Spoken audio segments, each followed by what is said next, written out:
hii ni familia ambayo imeamua TV yao kuwashwa mambo yoyote kwenye TV, watu wanacheza nusu uchi, nisikilize na unasikiza huko nyumbani, kama ni familia yenu ndio mmeamua mweke wadada wa dunia, nyimbo za duniani hizi, waimbaji wa duniani hawa wanaimba matusi, ndio sawa sawa na mtu mmoja anasema singeli ndio alama ya taifa hili, ndio wimbo unataka kutambulisha, na lani singeli mpaka na aliyesema naye na mkataa kwa jina la Yesu. Uwezi ukasema singeli ndio alama ya taifa. Watu wanacheza na kanga moja, wanacheza nusu uchi, ni roza zinaa.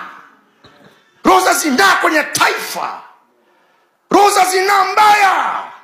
Watu wanaimba ushoga, wanashabikia uchafu, ndio mnasema taifa lenu ndio alama yake ndio hiyo.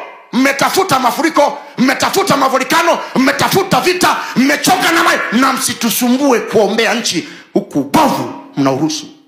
Come on. Toka lini singeli ketwa nchi iliyojaa umaskini uliotosha namna hii, nchi ambayo mambo mengi hayaendi, unasema alama yetu, umekosa wimbo wa kutangaza. Kizazi cha zinaa, kizazi cha zinaa. Waziri unasema singeli ndio wimbo wa taifa, alama ya taifa.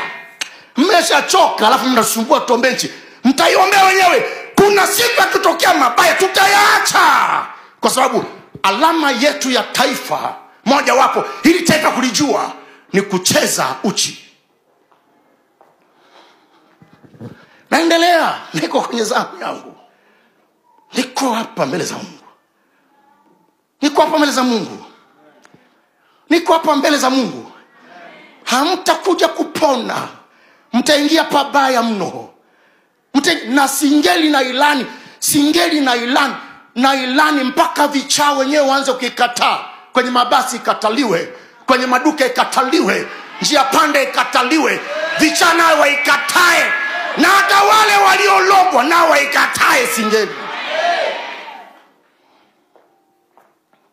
Si kwamba tusikii tunasikia, si kwamba tuoni tunaona.